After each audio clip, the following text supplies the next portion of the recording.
Hi, I'm Charlotte. Welcome to Wake Up Well on this Tuesday morning. This week we're looking at the holy habit of community. And so let me pose you this question. Can you picture in your head the group that you have been part of in which you felt most comfortable and that you most belonged?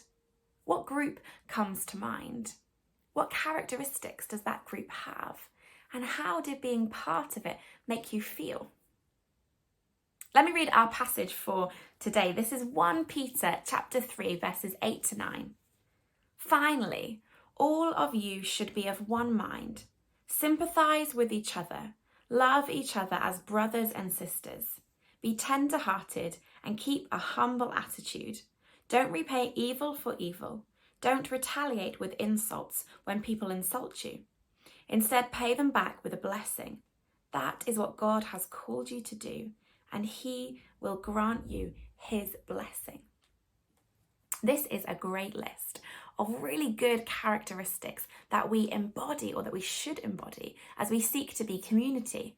And it lists internal things and external things because both are important. And so internally it says that we should be of one mind, that we should have a humble attitude. And externally it says that we should love one another, demonstrate our love for one another.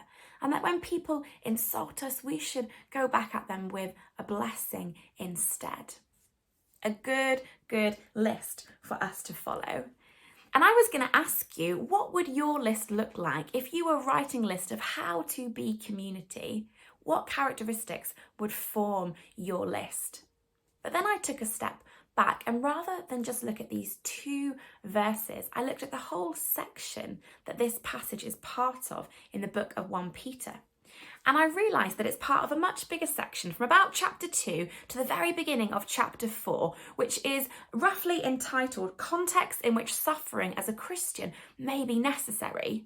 And the part that I've just read comes from a section in which the context of suffering it's talking about is dealing with unpleasant people.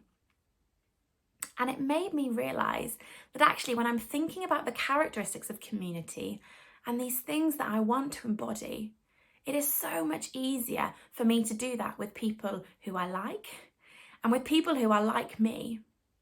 But when it comes to people who I disagree with, or people who are very dissimilar to me, people I don't click with, I just don't get them, then it becomes a lot harder, doesn't it? If we're really truly honest with ourselves.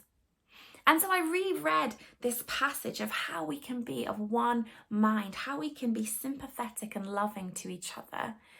And I just thought, but what about that politician who seems to stand for everything that I stand against? And Jesus says, even them. And I thought, what about that celebrity who everything they put on social media is just hate speech after hate speech? And Jesus says, even them. And then I thought, what about my neighbour whose lifestyle just looks so different to mine? And Jesus says, even them. This is how this passage is written in the Message version of the Bible. Summing up, be agreeable, be sympathetic, be loving, be compassionate, be humble. That goes for all of you, no exceptions. No retaliation, no sharp-tongued sarcasm. Instead, bless. That's your job, to bless. You'll be a blessing and also get a blessing. Jesus says, even them, no exceptions.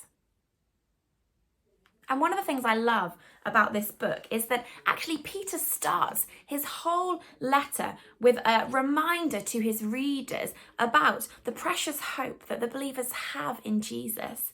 And as he goes on to talk about all the kinds of sufferings that they and that we might endure, Peter reminds them that actually the hope they have far outweighs any suffering they may come across. And so he urges all believers, whether husband and wife, masters and slaves, elders and lay people, to live holy lives amongst unbelievers, giving testimony to Jesus, showing the hope that they have to people who don't know that hope for themselves just yet. And so community can be a really great thing. There are so many characteristics, good characteristics that we should embody as we seek to be of one mind together. It is so much easier to do that with people who we like, that are like us. But Jesus says, actually, this is for everybody. So it's even them. There are no exceptions. And the reason we do this is because we have a hope in Jesus that far outweighs all of this. And we want other people to get to know that hope for themselves too. The passage I read ends like this. It says, that is what God has called you to do, and he will grant you his blessing. We are called to be a blessing to other people. And as we do so, God will bless us in return.